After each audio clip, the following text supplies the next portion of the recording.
السلام عليكم ومرحبا بكم معايا من جديد في قناتكم للطبخ والجمال. وإلا كنتوا اول مره كتشوفوني ما تردوش بالاشتراك باش يوصلكم ان شاء الله كل ما هو جديد، والاهم انه مفيد.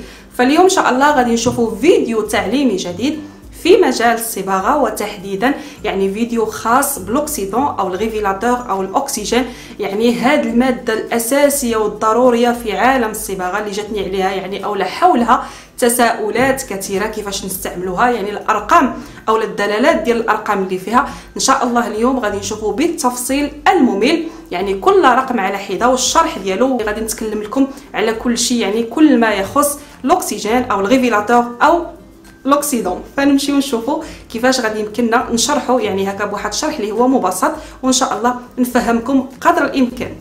اليوم ان شاء الله غادي نتكلم على الاكسيدون او الاكسجين او الريفيلاتور، او ما يصطلح عليه باللغه العربيه مظهر اللون. هذه الماده الاساسيه والمهمه في عالم الصباغه المؤكسده، فمن الضروري جدا يعني في الصباغه المؤكسده ما كنستعملوا او لا كنستخدموا الاكسجين بحكم احتوائه على يعني واحد النسبه مهمه من الامونياك اللي بفضله كيتم يعني فتح قشور الشعر، ومن ثم دخول الماده الصبغيه المصطنعه اللي كتكون يعني في الصباغه، ومن ثم كنشوفوا اللون. فالاكسجين او الاكسيدون كيبقى واحد الماده كيف ما قلت اللي جد ضروريه في الصباغه. فكيف ما كنشوفوا كاينه 4 ديال الارقام. عندنا ال10 هنا كنشوفوا يعني عندنا قاروره كبيره ماشي مشكل يعني ماشي مهم. عندنا ال10 وعندنا ال20 وال30 وال40. بالنسبه لهاد الارقام يعني كل رقم والاستخدامات ديالو او الدلالات ديالو، فغادي نحاول ما امكن ان نشرح يعني الاستعمالات او الاستخدامات ديال كل رقم على حده. فغادي نبدا يعني بالرقم 10 او لا 3%، فهو يصلح لصباغه الالوان الغامقه، يعني الالوان يعني البني والتدرجات ديالو او الاسود والتدرجات ديالو، وايضا يصلح لصباغه الحواجب وايضا تشقير شعر الجسم لانه خفيف وكيتعتبر امن على البشره. هذا بالنسبه للاستعمالات ديال 10%.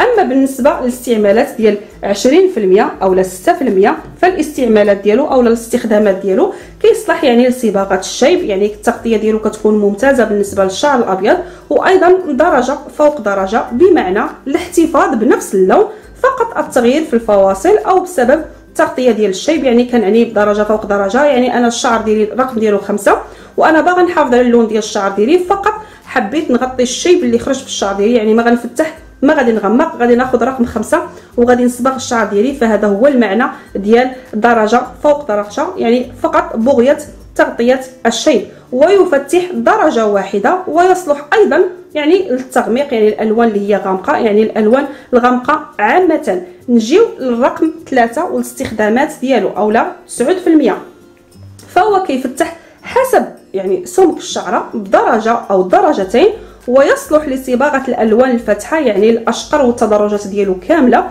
ويصلح ايضا للماش والبلاياج. فانا كنفضله هو في الماش والبلاياج لانه خفيف شويه بالمقارنه مع 40، فكيكون يعني نوعا ما امن على الشعره.